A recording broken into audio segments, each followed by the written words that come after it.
नमस्कार, स्वदेश न्यूज देख रहे हैं आप। मैं हूं आपके साथ ऋषभ सोनी। चलिए रुक करते हैं खबरों का। हिंदुत्व पर अब सियासी तकरार बढ़ रही है। पूर्व सीएम भूपेश बघेल ने एक बयान दिया, देश में कभी भी खतरे में नहीं रहा हिंदुत्व। ये कह रहे हैं भूपेश बघेल। मुगल काल में भी हिंदू सुरक्षित रहे हैं। कथावाचक अंधविश्वास फैला रहे हैं, भ्रम फैला रहे हैं, ये कहना है भूपेश बघेल का। टीएस सिंहदेव ने भूपेश के बयान का समर्थन भी किया। अब इसके बाद धीरेन्द्र कृष्ण शास्त्री ने भूपेश पर पलटवार किया। हिंदुओं को जोड़ना अंधविश्वास नहीं है, यह कहा धीरेन्द्र कृष्ण शास्त्री ने। जिसे हिंदुओं को जोड़ना अंधविश्वास लगता है, देश छोड़ दें। धीरेन्द्र कृष्ण शास्त्री का यह पलटवार।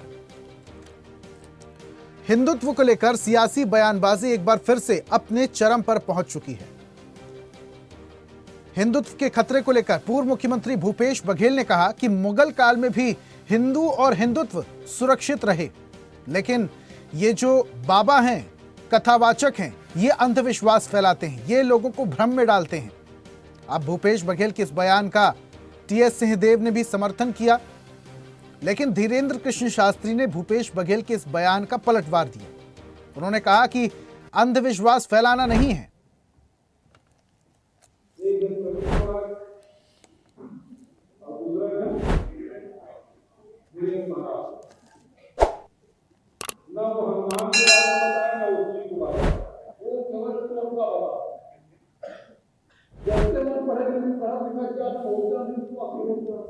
हिंदू जोड़ना, हनुमान जी की भक्ति का प्रचार करना, राष्ट्रवाद के प्रति जगाना यदि अंधविश्वास है तो जिन्हें ये अंधविश्वास लगता है उन्हें देश छोड़ देना चाहिए। तो हिंदुत्व पर सियासी तकरार अब बढ़ चली है। हिंदुओं को जोड़ना अंधविश्वास नहीं है, यह कहा धीरेन्द्र कृष्ण शास्त्री ने।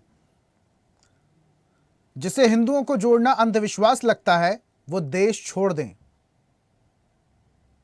कांग्रेस नेता टीएस सिंहदेव ने भिलाई में भी बयान दिया। पूर्व मुख्यमंत्री भूपेश बघेल के बयान का उन्होंने समर्थन किया। भूपेश बघेल ने कहा कि मुगल काल में भी हिंदू सुरक्षित थे।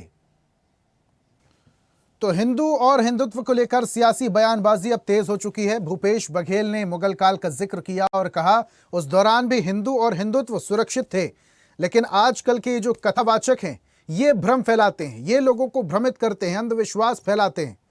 जिसको लेकर धीरेन्द्र कृष्ण शास्त्री ने उनके बयान का पलटवार किया। उन्होंने कहा कि अगर हिंदुओं को जोड़ना अंधविश्वास है तो ऐसे सोचने वालों को देश छोड़ देना चाहिए। इस पर कुछ चर्चा करेंगे। मेहमान हमारे साथ जुड़ रहे हैं, जल्दी से परिचय। बीजेपी प्रवक्ता के.एस. चौहान हमारे साथ हैं और कांग्रेस प्रवक्ता विनय शुक्ला हमारे साथ हैं। विनय जी का सबसे पहले रुख कर लेते हैं। विनय जी, भूपेश बघेल एक बड़ा बयान दे रहे हैं।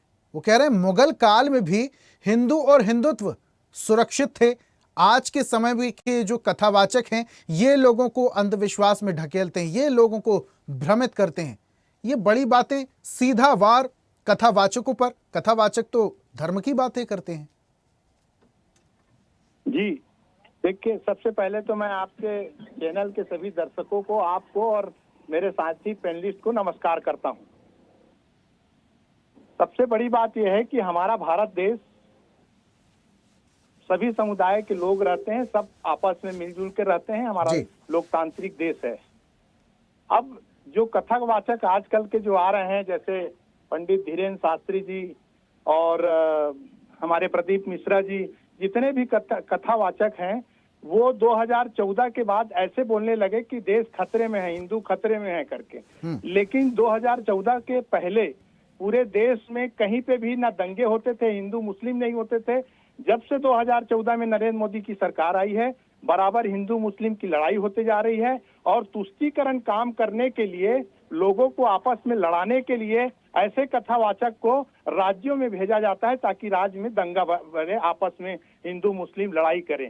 हिंदू मुस्लिम सिख ईसाई आपस में सब भाई भाई। ये हमारा देश है और सभी मिलजुल के हम इस देश में रहते हैं। सभी वर्ग का सम्मान करना चाहिए, सभी का इज्जत करना चाहिए, यही एक मानवता है। जी, सभी धर्मों का सम्मान करना चाहिए, लेकिन क्या इतनी सहिष्णुता किसी एक विशेष को धर्म को ही अपनाना चाहिए? आप दंगों की बात कर रहे हैं विनय जी, इससे पहले क्या दंगे हिंदू मुस्लिम नहीं हुआ? कश्मीर के दंगों को आप भूल रहे हैं, उत्तर प्रदेश के दंगों को आप भूल रहे हैं, गुजरात के दंगों को आप भूल रहे हैं, क्या बात करते हैं? इससे पहले भी दंगे हुए हैं। लेकिन इस स्थिति को लेकर जो भूपेश बघेल कह रहे हैं उससे सियासत और ज्यादा गर्मा सकती है। चौहान साहब को मैं रुक कर लेता हूं। चौहान साहब, पूरी बात आप विनय जी की सुन रहे थे। विनय जी कह रहे हैं जो 2014 से पहले कभी दंगे ही नहीं हुए। अब चूंकि ये जो बाबा कथावाचकों का जिक्र भूपेश बघेल कर रहे हैं, ये अंधविश्वास फैला रहे हैं, ये लोगों को भ्रमित कर रहे हैं।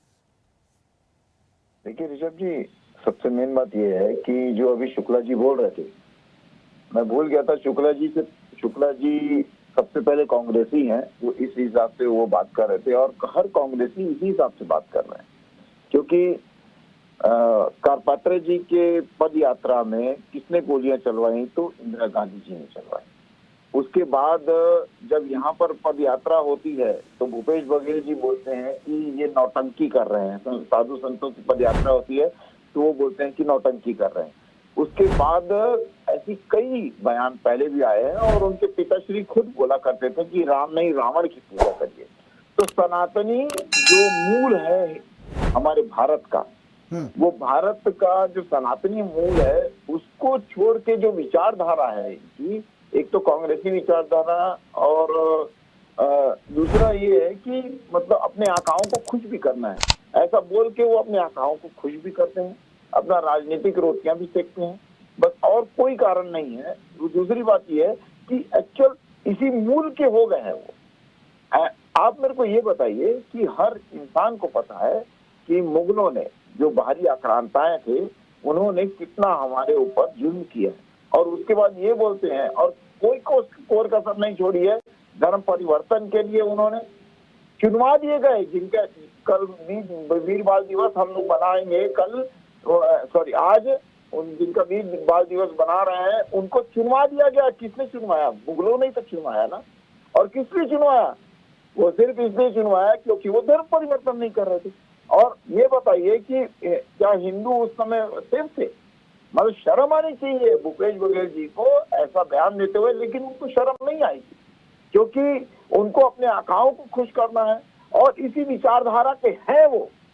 और इस विचारधारा से वो ये नहीं बोल सकते कि मैं ये विचारधारा से हट के हूँ, क्योंकि हर बात में उनकी यही बात। लेकिन चौहान साहब, और हर बात में उनको उन्होंने चौहान साहब, लेकिन जितने भी कथावाचक हैं उनका मुख्य उद्देश्य है धर्म का प्रचार करना, भक्ति करना, भगवान के बारे में लोगों को बताना, प्रचार प्रसार करना।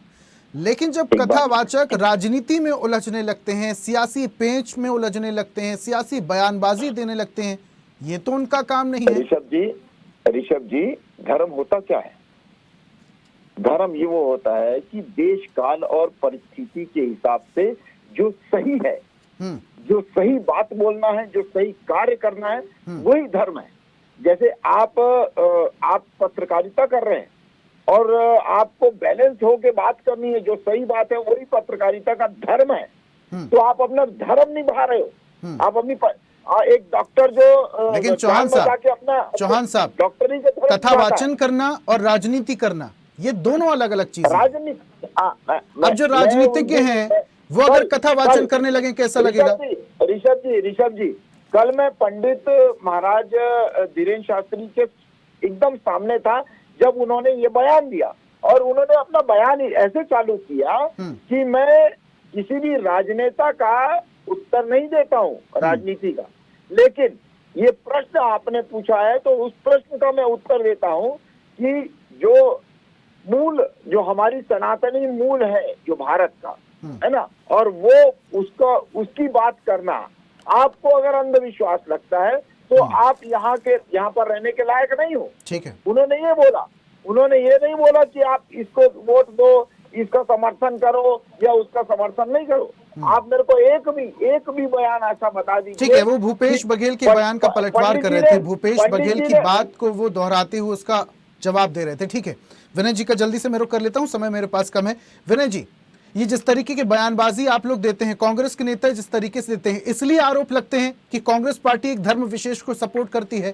कांग्रेस पार्टी तमाम धर्मों को लेकर चलने वाली नहीं है, कांग्रेस पार्टी हिंदू विरोधी है, इसलिए आरोप लगते हैं। फिर सर ऐसी कोई बात नहीं है। कांग्रेस पार्टी हमेशा सभी के साथ खड़ी है, उन गरीबों के साथ खड़ी है, उन सभी वर्गों के साथ खड़ी है जो इस देश में रहते हैं।